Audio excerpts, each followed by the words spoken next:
Okay, this is a video on how to secure a pallet with tape for packaging materials used by City Packaging and Labels. First of all, you get the tape, peel the tape back, you start down the bottom corner of your pallet, at the corner, and you put your tape on the edge of the box and the pallet. Once you start from the bottom, you work your way up to the second row of boxes. Keep going around the corner. Make sure your tape is secured and tight. And we go in around, and you work your way up to the next layer. And make sure your corners are tight and secure again.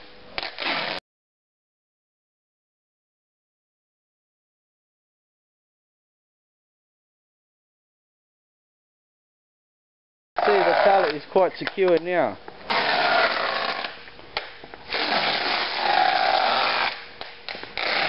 See how you can see the film of tape around the edge of the pallet on the boxes here?